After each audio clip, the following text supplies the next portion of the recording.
The year 2013 was the year Nigerian female musician Cynthia Morgan. All Cynthia Morgan had ever wanted since she was 3, was finally becoming a reality. Her singles Don't Break My Heart and Lead Me On had turned out to be hit songs that grew on Nigerians surprisingly fast. It was finally happening, the fame and fortune that came with conquering the world with good music. It was certainly going to only get better from there on. But barely 5 years down the line, everyone who knew the reggae dancehall queen and grooved to her music have just one question left on their lips: what happened to the rising star? Real name: Cynthia Ikponwanosa Morgan. The talented singer was born in Benin City, Edo State, where she completed her basic formal education. Just like her mother, who is a gospel singer, Cynthia Morgan developed a passion for music, and at the age of 3, she was already a backup singer for her mother's musical band. After Cynthia Morgan signed a recording contract in 2013 with Northside Entertainment Incorporated, owned by Judah Corrier, senior brother of the defunct group P Square, she released Don't Break My Heart and almost immediately after, Lead Me On. While the former was a sweet and safe love song with the high chance of being a favorite on everyone's wedding playlist, Lead Me On was more alluring, bolder, daring and even sensual. It was difficult to reconcile the two songs to have been sung by the same artist, but one thing was clear: Cynthia Morgan had not only proved herself ready for the music industry, but started off with a fire that wasn't going to quench anytime soon. Still in 2014, she went on to release I'm Taken and Potpourri, which received as much applause as her first 2 major hit singles. Following this release, Cynthia Morgan exited the music scene and was basically nowhere to be found. There were many speculations about what could have happened to the singer, but her handlers claimed she was busy working on her debut album, and had decided to stay off public glare in order to concentrate fully. No album was released, and it appeared she had taken a 1-year hiatus from music. Shortly after, she exited her record label, Northside Entertainment Incorporated. Morgan would later cite unhappiness as the main reason for her unceremonious exit from the label. While some blamed her struggle on the belief that she couldn't connect with her fans based on the fact that she spoke a lot of Jamaican patois in her songs, others however speculated she was abusing substances. This, she debunked in an interview with Encomium. Cynthia Morgan had issues with her record label, owned by P Square brother, Judah Corrier. She lost all royalty. She lost her stage name, which is her real name, her Instagram account. She doesn't even have access to her Vivo account anymore. She's now a shadow of herself. Watch as she pours out what happened with P Square senior brother, who took everything from her, including all her money, and make her to go into depression. I didn't fight him because I didn't really think it was necessary. Okay, so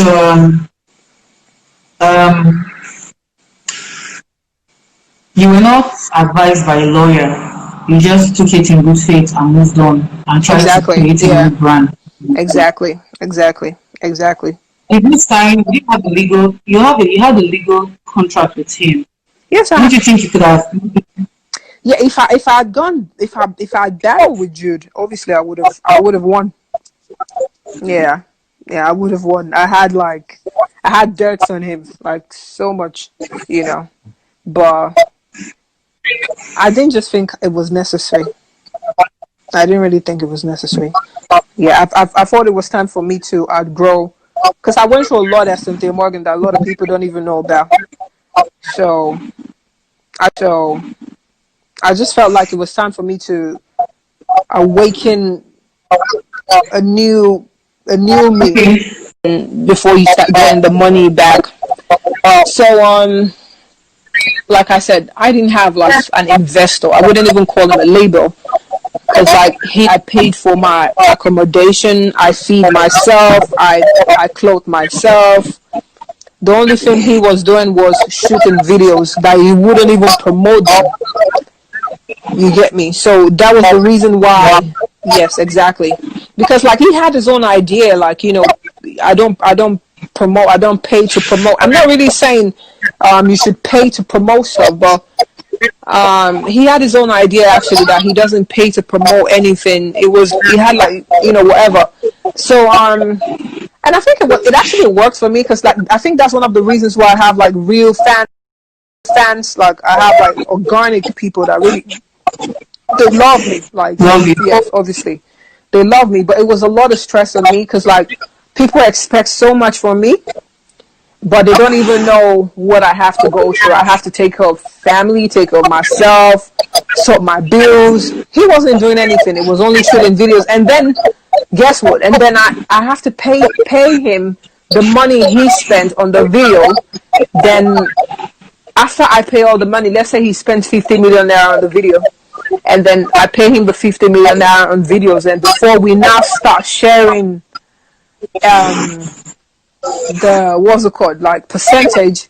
So the reason why he's saying he took the Vivo account, he said he's claiming that I didn't pay him all the money he spent on the videos. Do you get me? So he's claiming, and obviously if that's even true, that's his fault. That's not really my fault, actually. So a lot actually happened. I was dealing with a lot myself. People didn't even know how much, of a hustler that I was. So people thought like, oh, music money and stuff. I'm not from, nobody was supporting me from home. It was basically street hustle. It was hustle for me. So you get me. So that was it. Yeah. Cynthia, thank you so much. I love you. Thank you for this. We have started this. I'm going to continue.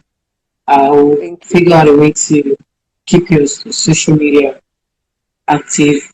Set up one and keep it active. I'm imploring on you, on my life, to please help me bring back Cynthia Morgan, a movement that will transcend every other activity on social media. We need her to take over social media while she's preparing to come back, and I'll be here to give you guys step-by-step updates on her progress. As for the GoFundMe account, you guys should like I say, share your GoFundMe account. I will be screen grabbing everybody that makes a contribution to the GoFundMe account. I will screen grab your name, your contribution, and post it on the page. So I didn't intentionally go on a break, actually. Oh, okay. So yeah, it's breaking. The line is breaking. No, but we can hear you. No, trust me. Just keep talking. We can hear you. Okay. We can. No, but we can hear you. No, trust me. Just keep talking. We can hear you. Okay. We can hear you. Yeah. Okay. So why the move to be made? Like, how has it been watching your music career that you have been at the highest level? Just go up like that.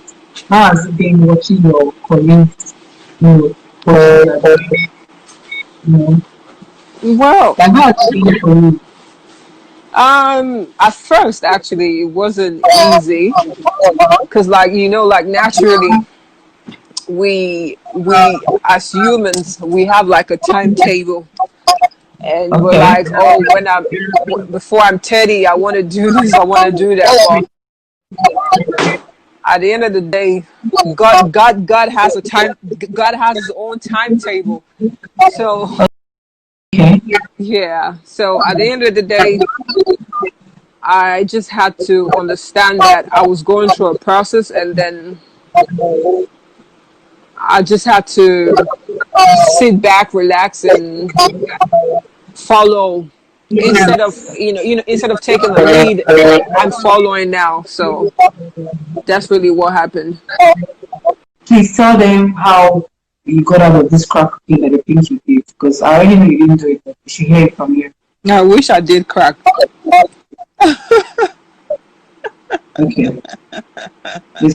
What does it look like? Crack. I think crack is different from cocaine. But then I heard a lot of stuff about myself that I was shocked. So I'm not really. Yeah, I was actually, I knew I was gonna, but it's really normal actually. Like artists, especially my kind of music, and then the type of persona that I had. Even my dad said I was on drugs. So And I don't know what drugs, I don't know what it looks like. I've never been, probably, I don't think I have anyone who's ever been into drugs. No. I'm actually like very careful with maybe marijuana, but then crack, cocaine, that's extreme. Okay. Yeah.